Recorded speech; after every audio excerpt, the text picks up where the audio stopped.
మీ బట్టలకి సాఫ్టింగ్ ప్రొటెక్షన్ ఇచ్చే సరైన ప్రొడక్ట్ ఎలిమ్ ఫ్యాబ్రిక్ కండిషనర్.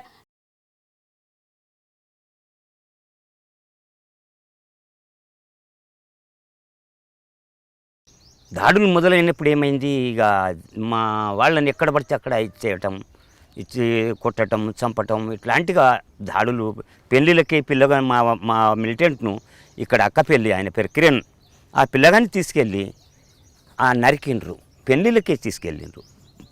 పుస్తలు కట్టే టైంలో పూట తీసుకుపోయి నరికిండ్రు. చావలేదు పిల్లోడు. ఆ తల్వారుతో వేస్తుంటే ఆ తల్వారు అక్కడ మొగిపోయి ఇది అక్కడ గడ్డకు తగిలింది కాబట్టి ఆయన చావలేదు. పిల్లగాడు ఇప్పటికీ ఉన్నాడు. ఆయన అట్లాంటి దానికి ప్రతీకారం తీసుకున్నాం మేము. ఎట్లా అంటే నాగంపేట ఆ పిల్లగాని పట్టుకొచ్చి సిరిసిల్ల బ్రిడ్జ్ మీదకి పట్టుకొచ్చి నాగంపేటలో చంపడానికి తీసుకొస్తే నాగంపేటలో మేము దాడి చేసి అక్కడ మేము తలకాయలు కోసి మేము తీసుకెళ్ళి దుమాలని కట్టినాం. తలలు వాళ్ళ జనశక్తుల తలలు దుమాల్లో కట్టినాం ఇద్దరి. ఎందుకు? మా వాళ్ళని చంపుతురు కదా. అట్లాంటికే పోలీసు వాళ్ళు మా మీద మళ్ళీ దాడులు చేస్తుండ్రు కాబట్టి మేము ఫలానా దగ్గర వాళ్ళ బాడీ తలలు అక్కడికి తీసుకెళ్ళి కట్టినాము. ఆ బాడీని మళ్ళీ గంభీరాపేట పోలీస్ స్టేషన్కి పంపినాము మేము. ఏది చేస్తూ లారీలో అట్లాంటి.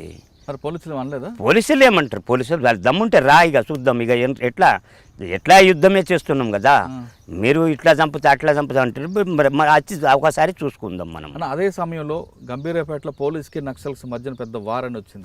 ఒకసారి ఆ వార్ గురించి చెప్పండి. అక్కడ వాళ్ళు ఏం చెప్పేది, ఇక్కడ వాళ్ళు జనశక్తి వాళ్ళతో మా యుద్ధం జరుగుతుందా, అట్లా ఏం చేసేది వాళ్ళు అంటే ప్రతి ఈ ఏరియాలో తిరగకుండా బాగా మూమెంట్ బాగా ఇది చేస్తుండ్రు. అప్పుడు ఆ మూమెంట్ చేసే క్రమంలో పట్ట ఎక్కడ ఆ అడవి, ఇది గంభీరాపేట ఏరియాల ప్రాంతంలో అడవి ఉన్నది కాబట్టి అడవిలో కోవెట్టు ఇది చేయటం బాగా ఇబ్బంది పెట్టారు. అప్పుడు మాకు వాళ్ళకి బాగా జరిగింది యుద్ధం అట్లాంటిగా. అదే సమయంలో సలీం దళం అని ఒక దళం ఉండేది. ఆ సలీం దళం అని చెప్పి అది బిచ్చుకుంద ఏరియాలో ఉండేది. సలీం ఎప్పుడైనా ఎదురయ్యారా? ఆ సలీము అంటే మా వాళ్ళే.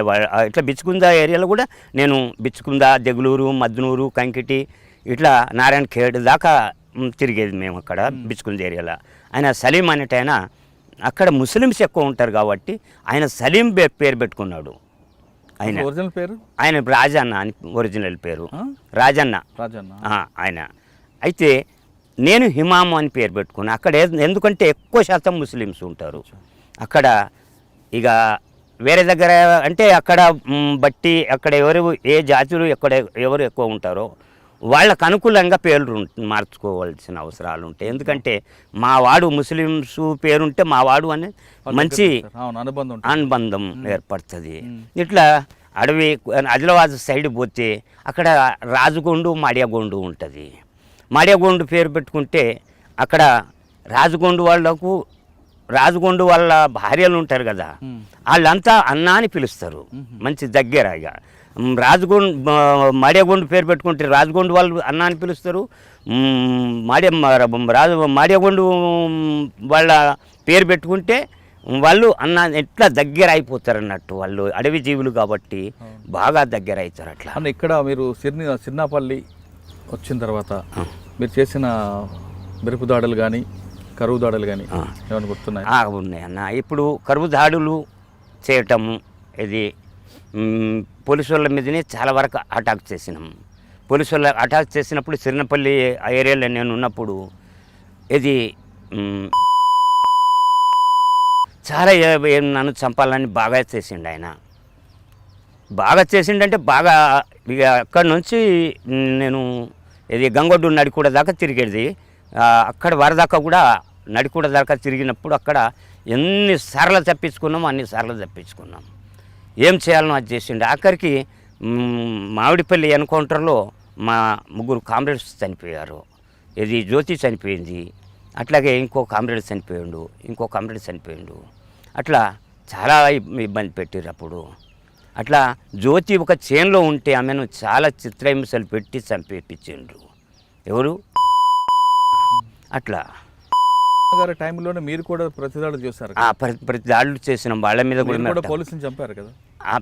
అవి జరుగుతూనే ఉన్నాయి, అవి యుద్ధం అది. పోలీస్ స్టేషన్ మీద దాడులు ఉన్నాయా? ఆ పోలీస్ స్టేషన్ కాకుండా రైల్వే స్టేషన్లో, ఏ railway station? Sirinapalli railway station నుంచి వెపన్స్ సీజ్ చేసినాం. ఆ ఉప్పలవై రైల్వే స్టేషన్ నుండి వెపన్స్, మాకు అవసరం వెపన్స్. అన్న మీరు వర్గపోర్లు మీరున్నారు, మీకు వర్గ శత్రువు పోలీస్. వర్గ శత్రువులు పోలీసే కాదు, పోలీస్ అన్నది కాదు, ప్రభుత్వమే. అంటే ప్రభుత్వం తరపున్నారు కాబట్టి వాళ్ళు అట్లా ఉన్నారు. అట్లా వాళ్ళ భూస్వాములో వాళ్ళకి మీకు ఉన్న సమయంలో ప్రజలు నష్టపోకూడదు. మీరు పనిచేసేదే ప్రజల కోసం. కానీ నిజామాబాద్లో ఒక వాటర్ ట్యాంక్ కింద మీరు పోలీస్ స్టేషన్ బ్లాస్ట్ చేయాలని చూశారు. అది మరి ఆ పోలీస్ స్టేషన్ బ్లాస్ట్ అయితే పక్కన ఉన్న పీపుల్స్ అందరూ కూడా నష్టపోతారు. అది నష్టపోకుంటేనే చూడాలి కదా ఎట్లుంటుంది. వాటర్ ట్యాంక్ కింద పొల్యూషన్ గురించి చెప్పండి ఒకసారి. ఇప్పుడు చూడు, ఇక్కడ ఎంత దూరం మనకు ఇక్కడ ఉంది అనుకోండి, అది గుర్తుందా? అది ఉంది. ఎక్కడ ఎంత దూరంలో ఉంటాం మనం, ఎంత దూరం నుంచి బ్లాస్టింగ్ చేస్తాం.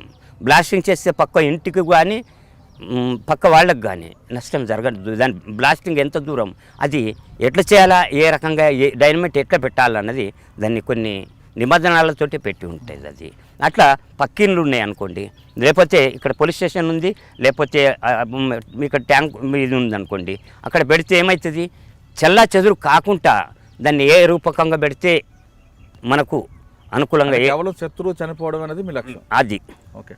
కానీ వాటర్ ట్యాంక్ పక్కన పోలీస్ స్టేషన్ ఒకవేళ బ్లాస్ట్ అయ్యి ఉంటే వాటర్ ట్యాంక్ కూడా కూలిపోయేది, దాంతో చుట్టుపక్కల ప్రజలకి నష్టం జరిగేది, ప్రజలకు కూడా నీరు లేకుండా ఉంటుందని అప్పుడు పోలీసులు ఒక ప్రకటన చేశారు. అది వాళ్ళు చేసింది అది కరెక్ట్ కాదు.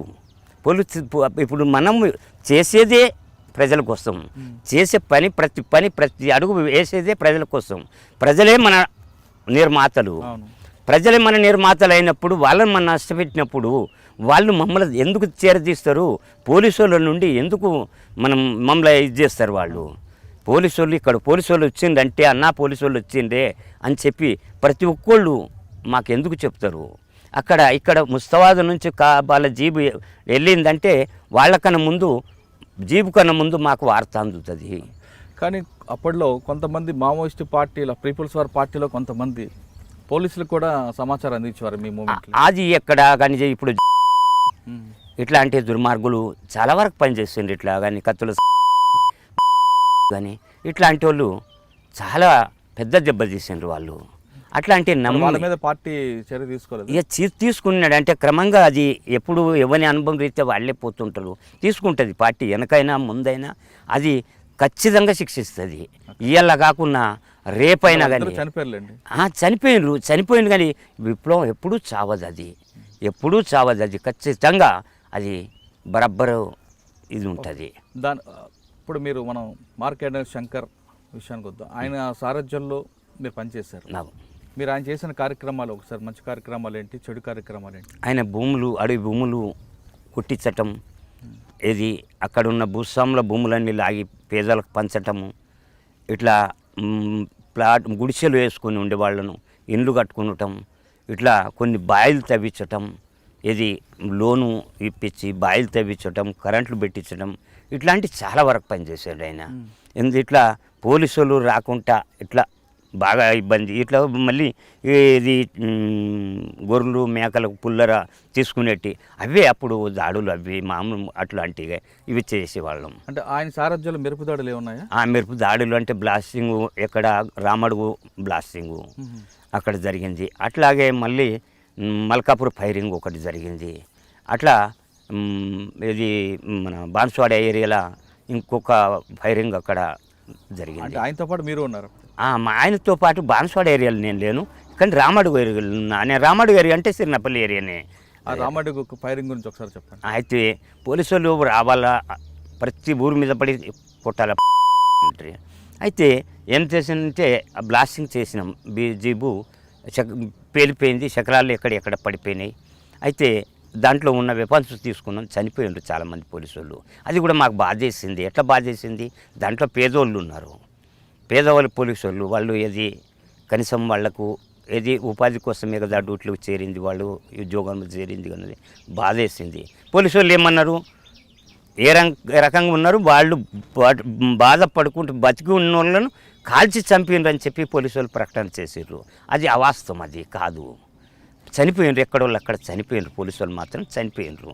వెపన్స్ కొన్ని ఇరిగిపోయినాయి, వెపన్స్ కొన్ని తీసుకున్నాం మేము. ఫస్ట్ ఆ వెపన్స్ మాకు ఎస్ఎల్ఆర్ దొరకటం, ఇది ఆ బ్లాస్టింగ్లోనే దొరికింది. ఫస్ట్ ఎస్ఎల్ఆర్ మాకు దొరకటం, రామడుగు బ్లాస్టింగ్లోనే దొరికింది మాకు. అప్పుడు ఇక వేరే వేరే రైఫిళ్ళు ఉన్నాయి కొన్ని, కానీ ఎస్ఎల్ఆర్ దొరకటం మాత్రం అది మాకు అక్కడ ఫస్ట్. అని అదే సమయంలో బాన్స్వాడ పోలీస్ స్టేషన్ సమీపంలో కూడా ఒక ఎక్స్చేంజ్ ఆఫ్ ఫైర్ జరిగింది. ఒకసారి దాని గురించి చెప్పండి. ఆ బాన్స్వాడ ఏరియాలో మళ్ళా నాని ఉండేది, ఆయన చనిపోయిండు. పీపుల్స్ వార్ పార్టీ చంపేసింది ఆయనను. ఎందుకు? ఆయన కొంత సరెండర్ అయినాం మేమైనప్పుడు కూడా కొంత పోలీసు వాళ్ళకు సమాచారం అందించటం. ఆయన ఒకసారి పోలీస్ స్టేషన్ ముందు ఏం జరిగింది చెప్పండి. ఆ పోలీస్ స్టేషన్ ముందు అది అంత కరెక్ట్గా నేను చూడలేదు కాబట్టి చెప్పలేకపోతున్నా విషయము. అంటే ఎట్లా జరిగింది అంటే మా వాళ్ళు ఫైరింగ్ చేస్తామన్న మూమెంట్లో పట్టినే ఏదో కారు వచ్చిందన్న జీబు వచ్చినప్పుడు పోలీసు వాళ్ళ జీపేనా అని చెప్పి వీళ్ళు కాదు, అక్కడ పోలీసు వాళ్ళ జీప్ కాదు, ఆల్రెడీగా వాస్తవంగా అది పోలీసు వాళ్ళ జీపే. వీరు ఫైరింగ్ చేస్తే అక్కడ వాళ్ళు ఇది అటాక్ చేస్తే అయిపోయేది. వాళ్ళు ఏం చేసిండ్రంటే మా వాళ్ళు చెప్పింది, నేను దాంట్లో పాల్గొనలేదు. అక్కడ ఇది వేరే వాళ్ళది, అంటే సివిల్ డ్రెస్లో ఉన్నారు కాబట్టి వేరే వాళ్ళది వెపన్స్ కింద పెట్టిండ్రు ఆ కారులో, జీబులో.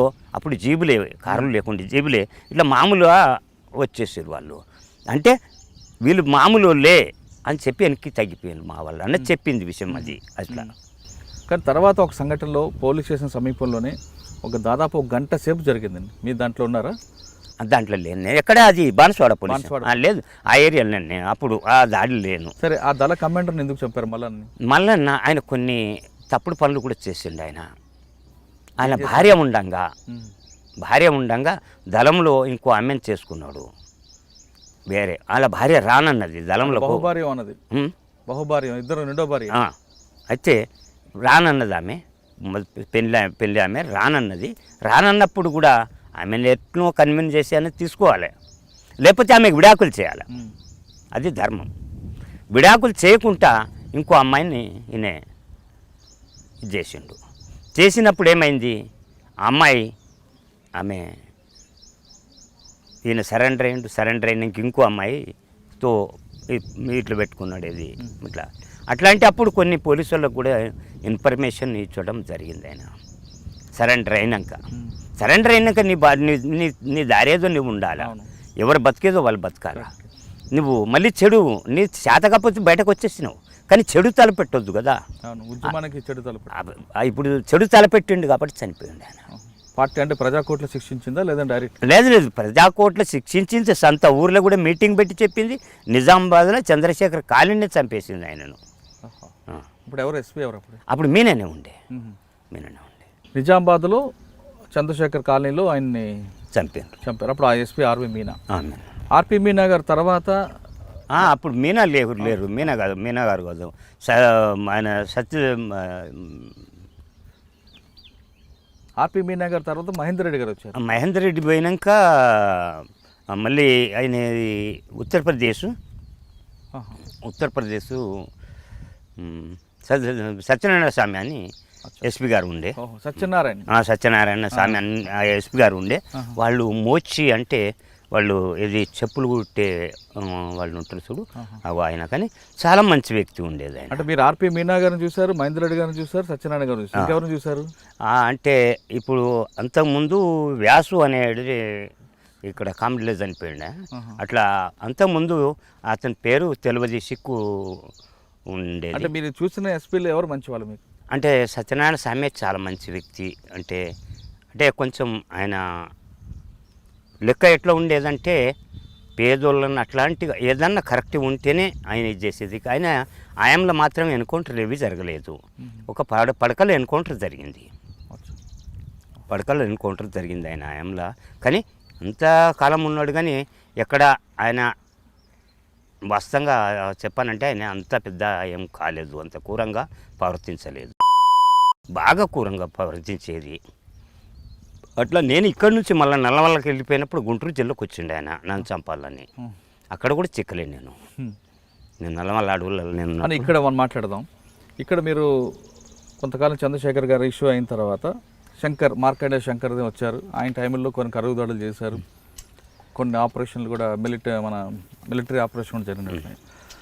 ఆ టైంలో ఇప్పుడు సినిమా ఒకటి వచ్చిందన్న. ఆ సినిమాలో రవిశంకర్ అనే ఒక క్యారెక్టర్ పెట్టి అప్పట్లో పేపర్లో ఒక వార్త వచ్చింది. అదే మావోయిస్టు పార్టీ ఒక కోవట్టు పేరు మీద ఒక మహిళని అత్యంత దారుణంగా హింసించి చంపి మృతదేహాన్ని కూడా దహనం చేసింది అనేది పేపర్లో ఐటమ్.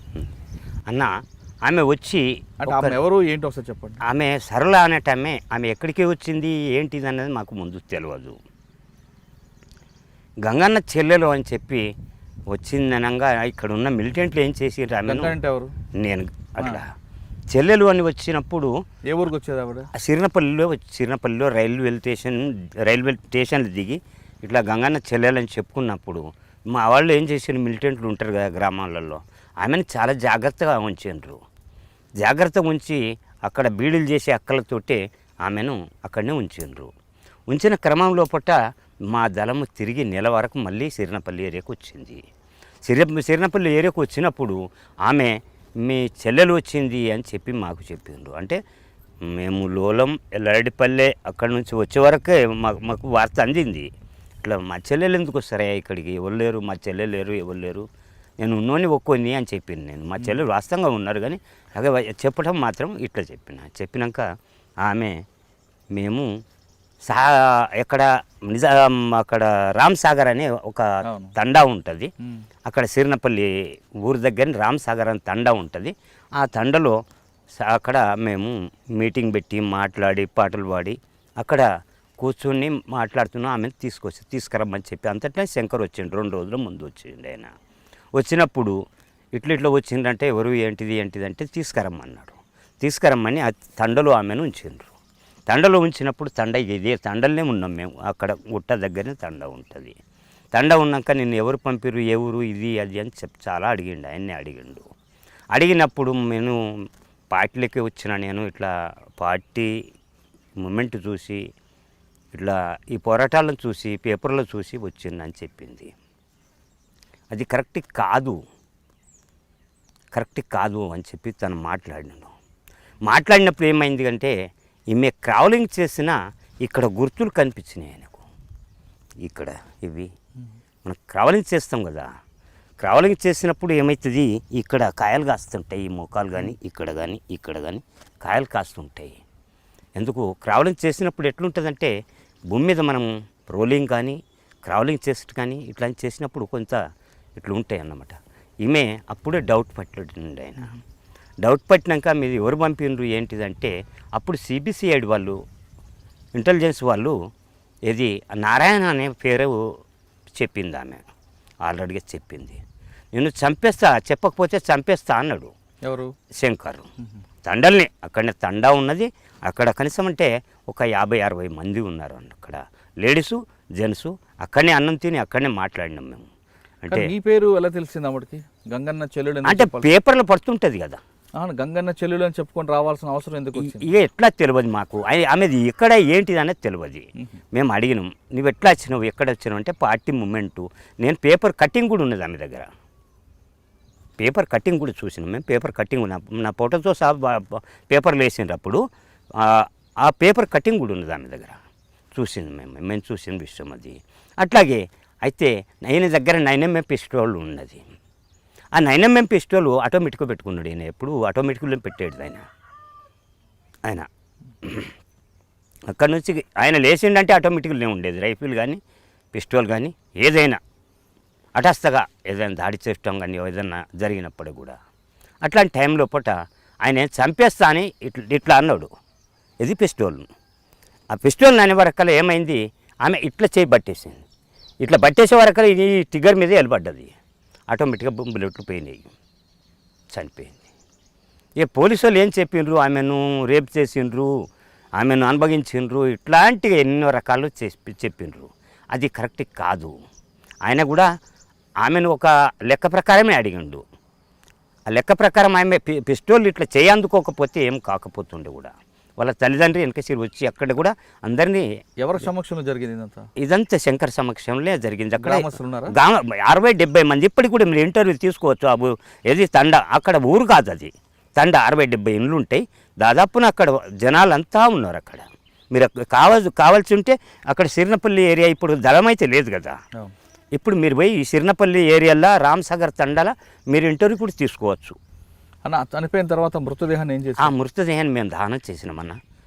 మేము కాదు, వాళ్ళు ఏది అక్కడ ఊరు వాళ్ళే పోలీసు వాళ్ళు వచ్చి మమ్మల్ని చంపుతారన్నా అని చెప్పి అంతా దానం చేసిండ్రు.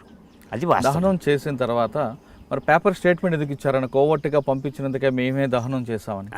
అదే కోర్టుగానే వచ్చింది కదా ఆమె, కోర్టుగానే నారాయణ పేరు చెప్పింది, కోర్టుగానే వచ్చింది ఆమె ఆల్రెడీగా.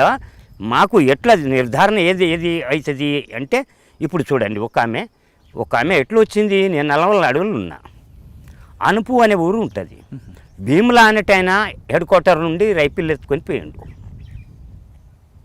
భీములా అనేటైనా అప్పుడు మాకు కలిసిండు అక్కడ.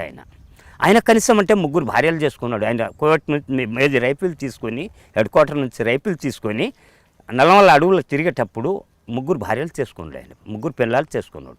చేసుకునే క్రమంలో మేము చెప్పినాము, చూడు ఇట్లాంటి చెడ్డ పేరు వస్తుంది, ఇది మంచిది కాదు, నువ్వు నా దళంలో వస్తా అన్నాడు. దళంలో ఒట్టిగా కాదు, ఇది మామూలు కాదు, ఇది ఏంటిది అనుకుంటున్నావు, ఇది పార్టీ భయ, నువ్వు అట్లాంటిగా వచ్చుంటే సరైనది కాదు. మరి నేను ఎట్లా తల దాచుకోవాలి, తల దాచుకోవటానికి నీకు ఒక మార్గం చెప్తాం మేము. ఇట్లనే నువ్వు ఈ రకంగా ఉండు, నీకు ఇంకా మేము ఇది చేస్తాం, మేము చేసినప్పుడు కొంతకాలం వరకు తీసుకుంటాం, కానీ ఇటు హఠాత్తుగా మాత్రం తీసుకోము అని చెప్పి అనగానే ఆయనను పోలీసు వాళ్ళు అక్కడ చంపేసినప్పుడు ఆ అమ్మాయిని అనుపు అనే ఒక చిన్న అక్కడ కోయల్ల ఇల్లు ఉంటాయి అన్నట్టు, అక్కడ ఒక ఎస్టీ లంబాడ ఇల్లు ఒక ఉంటుంది. ఆ అమ్మాయిని నువ్వు దళంలోకి ఎంటర్ కా అని చెప్పి పంపించిండు. వాళ్ళ తండ్రిని పిలిపించిండు, వాళ్ళ అన్నయ్యని పిలిపించిండు, ఎస్పీ పిలిపించి ఈ గంగన్నాయనటి ఆయనను నువ్వు ఎట్టి పరిస్థితుల్లో ఆయనను క్యాచ్ చేయి చెప్పి పంపించినాక రోజు పోవటం రావటం తండ్రి. ఒకరోజు ఏం చేసి చెప్పినామంటే కోయాయినే రాములు అని చెప్పి కోయాయిన ఉండేది, మాకు చాలా దగ్గర ఉండేది. ఆయనను ఈయన ఎంబడి పంపించినాం మేము. ఒకరోజు ఆయన ఏ బస్ ఎక్కుతాడు, ఎక్కడికి పోతాడు, ఎట్లా పోతాడు అన్నది పంపుతుంటే గుంటూరుకి పోయిండు, ఎస్పీ సాబ్ కలిసిండు, వచ్చిండు, మళ్ళీ వస్తుండు. ఈయనే కరెక్ట్గా చూసినప్పుడు ఒక్కసారి చూస్తే అది కరెక్ట్ కాదు, ఏం పనికి పోయిండు. ఇంకా అట్లా దాదాపున ఒక 15 సార్లు పంపినాం మేము. అట్లా 15 సార్లు పంపినప్పుడు నిర్ధారణ అయిపోయింది. ఆయనకు చెప్పినాం మేము, గ్రామ సభ పెట్టి చెప్పినాం, చూడు భయ్ నువ్వు లంబడాయి, నువ్వు చనిపోతావు, ఒట్టిగా చనిపోతావు, ఎందుకు మేము చేసేది ఎవరి కోసం, ఇది కరెక్ట్ కాదు, నువ్వు పోవటం రావచ్చటం, నువ్వు డబ్బులో కమ్ముడిపోతే ఇవాళ జరిగేది ఏంటిది, నిన్ను చంపితే మాత్రం ఇక్కడ ఉన్న పోలీసు వాళ్ళు కానీ ఎవరైనా కానీ నిన్ను ఊరేగిస్తారు. అన్నలు ఈ లంబాడాయిని చంపేసిర్రు, ఎస్టివాని చంపేసిర్రు అన్నది ఇవి చాలా ఇదైతాయి అని చెప్పి ఊర్లో మీటింగ్ పెట్టి చెప్పి ఇట్లాంటిగా మాట్లాడినప్పుడు ఎట్ట జరిగింది అని చెప్పి అడిగినాం మేము. అడిగినప్పుడు మాకు డబ్బులు ఇచ్చిండు, ఎస్పీ డబ్బులు ఇచ్చిండ్రు, మా అమ్మాయిని దళంలో పొమ్మని చెప్పిండు అన్నది నిర్ధారణ అయింది. ఇప్పటికీ మీరు ఖచ్చితంగా రాములు అని చెప్పి కోయ అనే సెన్స్ ఆయన ఉంటాడు, ఆయన పుల్లల చెరువు మండలం, అయినది పుల్లల చెరువు మండలం, ఉమ్మడవరం ఊరు. ఆయన మీరు కావాలంటే ఆయనను కూడా మీరు ఖచ్చితంగా మీరు పోలీసులు ఆ విధంగా ఎంటర్ చేస్తుంటారు. అట్లాంటి ఎంటర్ చేసినప్పుడు మేము అంతా వాళ్ళని నమ్మితే మేము ఎంతమందిని చనిపోతుంటాం.